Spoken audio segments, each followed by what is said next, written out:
বন্ধুরা, আপনাদের সবাইকে স্বাগত জানাচ্ছি। আমি মনিরুল ইসলাম। এই মুহূর্তে আমি আছি ভারতের উত্তরাখণ্ড রাজ্যে এবং একটা মজার জিনিস দেখাতে আপনাদের কাছে এসেছি, সামনে হাজির হয়েছে আর কি। সেটা হচ্ছে আমরা বাংলাদেশের একটা ঐতিহ্যবাহী নদী যেটা ভারত থেকে গেছে গঙ্গা হয়ে, পদ্মা নদীর কথা জানি। সেই পদ্মা নদী কীভাবে সৃষ্টি হয়েছে সেরকম একটা উৎস দেখাতে আপনাদের সামনে এসেছি। দেখুন, মজার একটা জায়গা। সেটা হচ্ছে এই ভারতের উত্তরাখণ্ডের এই মুহূর্তে আমরা একটা জায়গায় আছি। সেটা হচ্ছে তেহার গারোয়াল নামের একটি জেলা। তো সেই জেলার এই জায়গাটার নাম হচ্ছে দেবপ্রয়োগ বা দেবপ্রয়োগ সঙ্গম। সঙ্গম বলতে এখানে দুটো নদীর একসাথে সঙ্গম হয়েছে, একসাথে মিলনস্থল হয়েছে।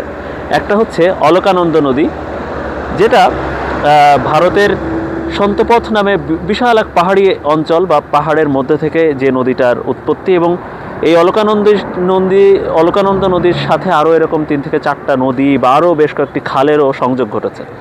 অলকানন্দ নদী থেকে পানিটা একটু কম আসে, যে কারণে আপনারা দেখছেন ঢেউটা কম। তবে এই পদ্মা নদীর সৃষ্টি হয়েছে মূলত ভাগীরথী নদী থেকে। অলকানন্দ নদী আর এই ভাগীরথী নদীর মিলনস্থল একসাথে হয়ে এইটা হচ্ছে এই যে গঙ্গা নদী বা পদ্মা নদী হয়ে আসলো। এই ভাগীরথী নদীটাও এটাও ভারতের উত্তরাখণ্ডের গোমুখ তপবন নামের একটি জায়গা আছে, সেখান থেকে, সেটাও একটা বিশাল পাহাড়ি অঞ্চল, সেখান থেকে সেই পাহাড়ি অঞ্চল থেকে এই ভাগীরথী নদীটার উৎপত্তি, এবং সেই নদীটার উৎপত্তি হয়ে সেই নদীটা আসলে এই ভাগীরথী এবং অলকানন্দ নদী একসাথে হয়েছে আসলে গঙ্গা নদী, এবং এই গঙ্গা নদীটা পরবর্তীতে বাংলাদেশে গিয়ে হয়েছে পদ্মা নদী। তো এই গঙ্গা বা ভাগীরথী, এই অলকানন্দ নদী ঘিরে হিন্দু ধর্মে বা ভারতীয়দের বিশাল একটা পূজা অর্চনা হয়। এমনকি এই যে দেবপ্রয়োগ নামের যে জায়গাটি, দেবপ্রয়োগ সঙ্গম নামের যে জায়গাটি আপনারা দেখছেন, নদীর মিলনস্থল, সেখানে হিন্দু ধর্ম অনুসারীরা যারা গঙ্গাকে পূজা করে তাদের একটা বিশাল মন্দির হয়েছে এখানে, এবং এই মন্দির ঘিরে এখানে দেখুন গোসলও করে। হিন্দু ধর্মের অনুসারীরা পালন করে যে এই গঙ্গায় গোসল করলেও তাদের পাপ মোচন হয়।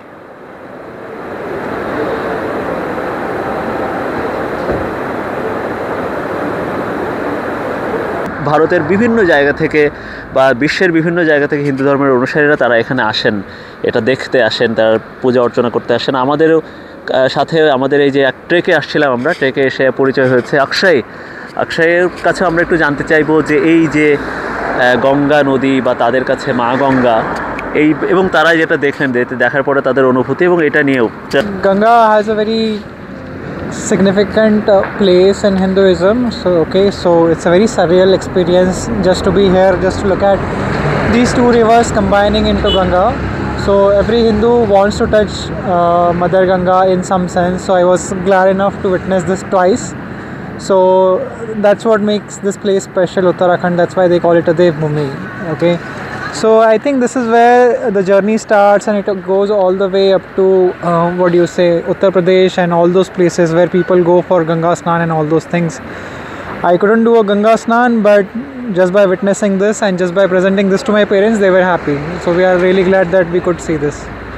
থ্যাংক ইউ, ধন্যবাদ অক্ষয়কে। আমাদের এই যে বাংলাদেশি বা অনেক বন্ধুবান্ধব, ছোটো ভাই, তারাও, হ্যাঁ ওয়ালাইকুম আসসালাম, তারাও এখানে আসলেন। এই যে গঙ্গা নদী বা পদ্মা নদী সম্পর্কে আমাদের আসলে বহুত আছে, তাই না, উৎসাহ আছে। তো আপনারাও এটা দেখে আপনাদের আসলে কেমন লাগছে একটু বলেন। ওর নাম হচ্ছে মাহফুজ। ও 2 দিন আগে ভারতের পাঙ্গারচুলা এবং কুয়ারি পাস ট্রেক করে আসছে আমার সাথে। তো মাহফুজ, এইটা দেখার পরে আমার অনেক আগ্রহ ছিল, তাই না? তোমারও কেমন লাগছে দেখে এটা? অ্যাকচুয়ালি আমারও অনেক আগ্রহ ছিল এটা। আমি যখন উত্তরাখণ্ডের প্ল্যান করি তখন আমি বারবার ইউটিউবে আর আদার্স অনেক কন্টেন্টে আমি এটা দেখছি যে এই বাংলাদেশে যে পদ্মা নদীর এটা যে উৎপত্তি স্থল আর কি, এই যে এখান থেকে শুরু, মানে এটা দেখার জন্য আমি মোর দ্যান 6 মান্থ এক্সাইটেড ছিলাম। তবে মানে এটা দেখার পরে সত্যি আমি মানে নিজেকে খুব মানে কি বলবো, মানে ওয়াশ করাইছে অ্যাকচুয়ালি।